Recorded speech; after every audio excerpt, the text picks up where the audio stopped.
Welcome back, everyone. It's Charlie. This will be my full Last of Us Episode 1 video. There's a whole bunch of Easter eggs and references, so we'll break it all down. If you're brand new to the channel, I will be doing videos for all the episodes, just like I do for House of the Dragon, just like I do for the Marvel Disney Plus series. Be sure to subscribe to get everything. It is just getting started. It's only going to get crazier. If you have not played the games, they are amazing. I would highly recommend it. Season 1 is following the events of the first game. Future seasons will follow the events of the second game, and then I think that they're planning on making The Last of Us 3 eventually, and they'll probably adapt that as well. Careful for spoilers from the episode. If you haven't seen it yet, we'll start at the beginning and just work our way through shot by shot, talking about Easter eggs and WTF moments. Starting with the episode title, it was called When You're Lost in the Darkness, and it's a reference to the Fireflies' motto, their catchphrase that's written on some of their symbols, the graffiti that's all over the place. The full phrase goes, when you're lost in the darkness, look for the light. The reason they're using this for the title of episode 1 is because it's all about Joel meeting Ellie for the first time and learning about the Fireflies' mission. The Fireflies are a rogue group within the United States in the game who try to oppose the military regime that's currently controlling the majority of the United States through all these quarantine zones. And as they say in the episode, it's a form of dictatorship. Like, life is generally really bad for everyone inside the zones. They want to get rid of them and install a civilian government more akin to what things used to be like in the United States, thinking that they'll better be able to tackle the fungus and create a vaccine from Ellie. Joel's whole mission throughout Season 1 will be to get Ellie to the other Fireflies on the other side of the United States so that they can study her and create a vaccine. Easier said than done. The reason why they ended the episode with the 80s song is because the 80s songs were code for Trouble is Coming, and that was meant to be a big metaphor foreshadowing for not only episode 2, but also the rest of the entire series. Like, if you think things are bad now, just you wait a couple more episodes. But the actual opening scene is a flashback to 1968 to set up the whole cordyceps virus and explain how it works and how the initial outbreak worked. It's one of the big differences between a series like this, which is similar to The Walking Dead and then it's post-apocalyptic and you're talking about this giant outbreak, but the main difference is that you actually find out at the very beginning here, like literally in the opening scene, what actually caused the outbreak, whereas they never really addressed that during The Walking Dead. The official name of the fungus is the cordyceps brain infection, or CBI, because of the way it takes over people's brains. And the scientists there talk about it like, oh, it takes over your brain, it needs to consume more to grow, and it slowly mutates the body, which is a reference to all the different stages of infection and the different types of infected that they'll encounter. Like during The Walking Dead, you have the zombie walkers, like they're called walkers, but during The Last of Us, there's several different kinds of these creatures with each different names and different abilities. Like they slowly mutate and gain extra abilities and become harder and harder to kill. There are two main ways to get infected, like a bite or by inhaling spores that are given off by the bodies of the infected after they're destroyed. So even after you kill one of them, it's not over. They give off spores and can continue to infect other people, which is why they're so much more dangerous than your average walker from The Walking Dead. And they also imply in this opening scene that global warming was the real reason for the initial outbreak, because under a certain degree, the fungus couldn't spread the same way. And it is based on a real-world type of fungus, like it actually exists. So the whole idea is that global warming raised the temperature levels of the planet just enough so that the fungus could spread. So it's kind of meant to be a cautionary tale in present day. The intro scene depicts the growth and spread of the fungus itself across a map of the United States. Like you see the fungus growing, but you can see the outline of the United States, the rest of the planet, as it spreads across it really quickly. And that is part of the idea, like the fungus itself spreads extremely quickly once you get infected. The opening theme song is also the original Last of Us theme song from the game. There are about 5 different stages, 5 different main types of infected. After just a little while, they turn into what are called runners. They start biting people like regular walkers from Walking Dead, just super fast. Then after a little while longer, they evolve into stalkers, getting a little bit more dangerous, a little bit more tough to kill. Stage 3, after about a month of being infected, they turn into clickers and look like this. They gain the ability of echolocation because they essentially lose their sight. Then even later, they can evolve into bloaters, where the fungus turns their hides, like their skin, into ultra-hard armor, so they're super, super hard to kill, and they gain the ability to throw spore bombs, which can also infect people. If they progress to stage 5, they turn into shamblers and gain the ability to throw acid, just even harder to kill. So you get the idea. We're going to encounter several different types throughout the series.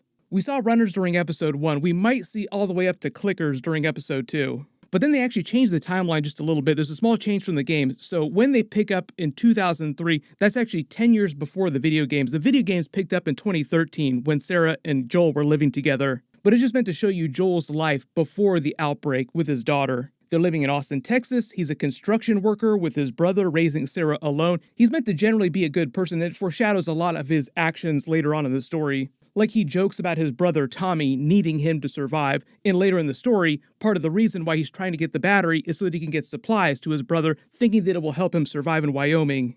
We meet Tommy, who's played by Gabriel Luna. He's going to be a big character later in the story. Most of you probably remember him as Ghost Rider in the Marvel series. He's also generally meant to be a good person. Sarah pulls out the watch that she winds up giving Joel on his birthday, which is his only reminder of her in present day. He constantly kept it on him, and it still does not work in present day. A lot of these scenes in the flashback here are expanded from the video game. Like, the video game does have a flashback to explain how this all happened, but it's much bigger in the episode just to give you a better sense for what he was like before things went crazy. The military bumper sticker on his truck is just to let you know that they used to be soldiers. They had a certain level of training that helps them survive in the apocalypse. Like, he is a man with a certain set of skills. And I love the way that you're just kind of waiting for things to go nuts. Like, you just start to see weird things happening in the background. More and more sirens, more military planes flying over. The whole idea with the spread of the fungus is that it is super quick. If you get infected, typically you start turning within a couple hours. You get super creeped out the minute they introduce that old lady too, like you're just waiting for that old lady to get up out of that chair and turn into a runner.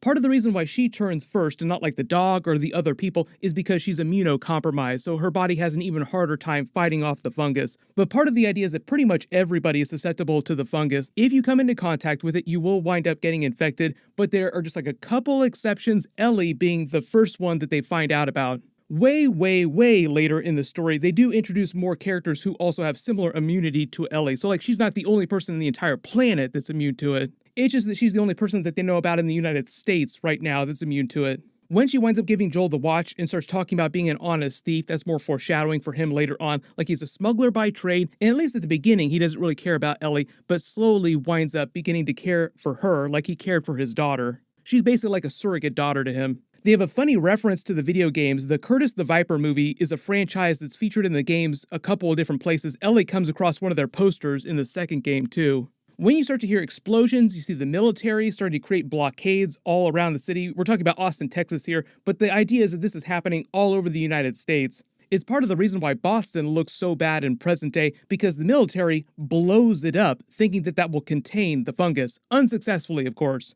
The whole idea is that the military rolls in and basically just starts shooting everyone on sight. That's why they're not letting anybody out of the city.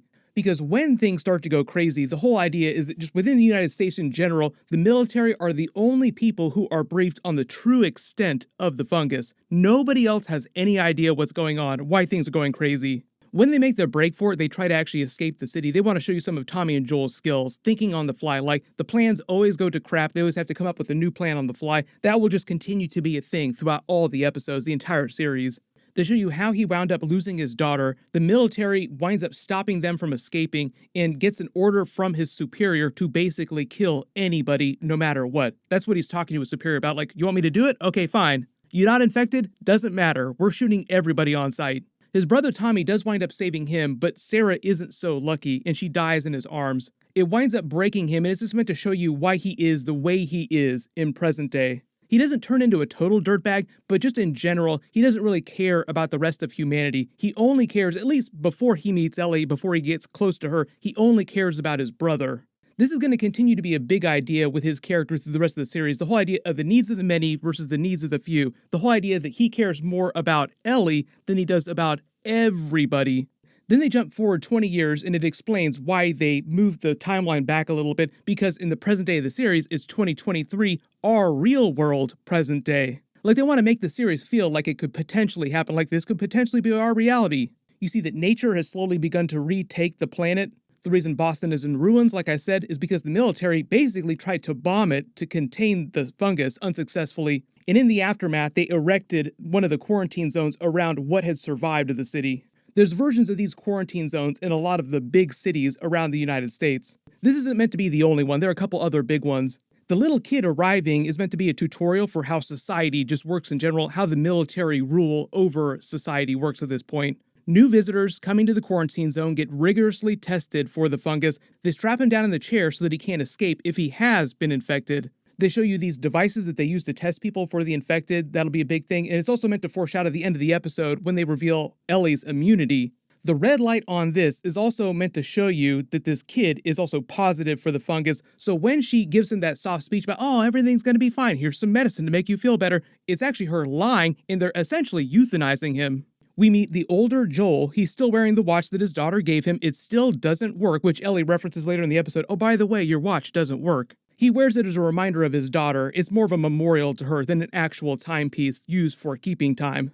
They show you what his daily life is like inside the quarantine zone, just doing regular jobs when he's not smuggling things. Like, that is his major trade, is being a smuggler. They reference the rations. That's also what he's trading the soldier for later. The whole idea is that the military uses those to ration out food to people, but there's never enough to go around, which is why he is needed as a smuggler, because he smuggles in food amongst a lot of other things.